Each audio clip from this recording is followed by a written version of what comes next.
Hello, hello, hello. Okay, now we're gonna do some of the request videos I had. This one, I really need to write stuff down. I know I should, but I don't. So let me go to the Google Plus page. So this one was asked for by someone. Aloon Peters. Aloon? Am I doing that right? He wanted Laundry Room by the Avett Brothers. Well, this one, we're going to call it my take on that song. From what all I can tell, that song is done in G and C. It goes back and forth between G and C, G and C, G and C, and then an A minor is in there as well. Well, again, I could do it on here if I put my little fake fret on, but it's useless for you guys. So this is just going to be like a half-assed lesson because it'll be enough to get you started. So the picking I'm going to be doing is 2 fingers, thumb and my index.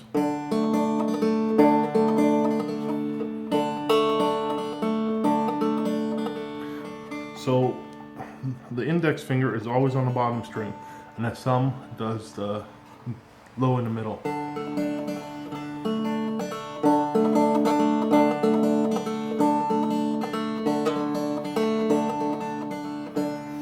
So let's just do that a little slower.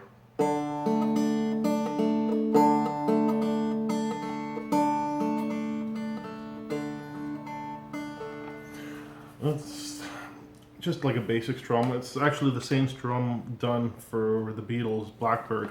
No one asked me to do that in Merlin. It's not going to happen. But that's the picking I use on that. But so this song, like I said, is usually done in G. We're doing an A. So if knowing that, you won't be able to play it along with the original unless you tune your guitar, your Merlin set differently. Which you have to, because if that's G, you have to take it down a couple steps to be able to play when doing it this way. So A. A, D, A.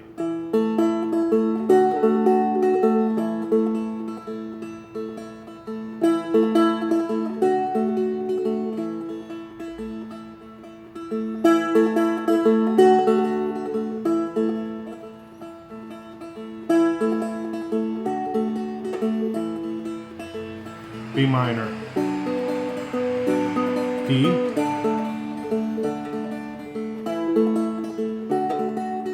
back to the other part.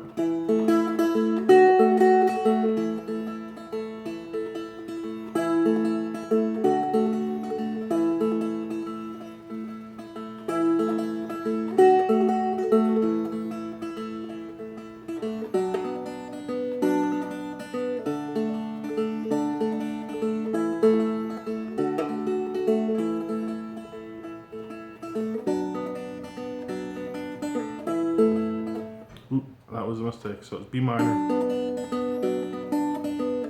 D,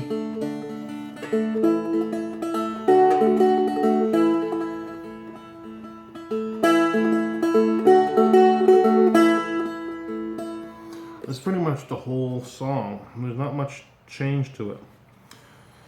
So, like I said, let's call them, there's really not a real chorus to this song. But let's do part 1 and part 2. So part 1 is your A, D, A. The way to do it is you do your A 4 bars, D 4 bars, A 8 bars. A 4 bars, D 4 bars, A 8 bars. That's the pattern.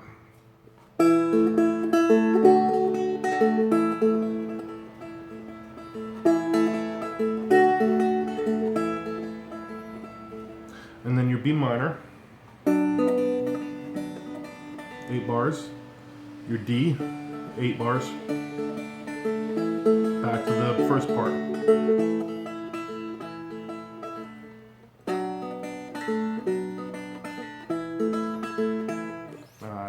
messed that up.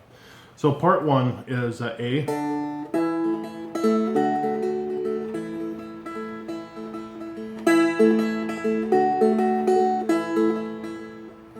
And then part 2 is B minor, D, back to the first part.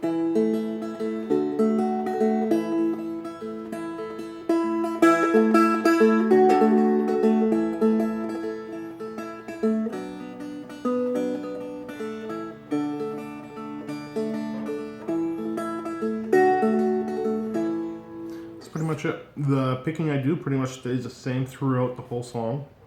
It's just a matter of getting your timing, and it's strange. It's one of those things that takes practice. I know when I was starting out, if you have a song switching between two different types of timing, and that's not actually true, because usually when you're switching between two types of timing, it's you switching from 4/4 to 3/4. 4/4 to 2/4, which is actually easier than doing a 3/4, but none of that matters. Don't listen to anything I just said. But I mean, like changing your bar timing, like holding something for 2 or for 4 and then holding it to 8. It takes a little bit of practice, but you'll get it. And that's pretty much it for this one. I did, when I did listen to the song, I did hear some picking or some leads done to it, but it's pretty much the same type of picking, just done on a banjo, so it's going over the guitar. So you can experiment with that with your picking, is if you stay within the same notes, right?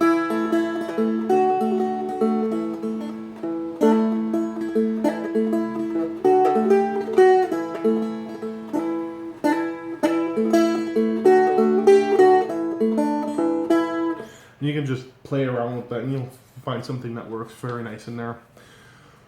But like I said, this is just a half-ass lesson, so it'd be enough to get you started, and hopefully that's enough for now. So that's lesson number 2 down. We'll see you guys in a bit.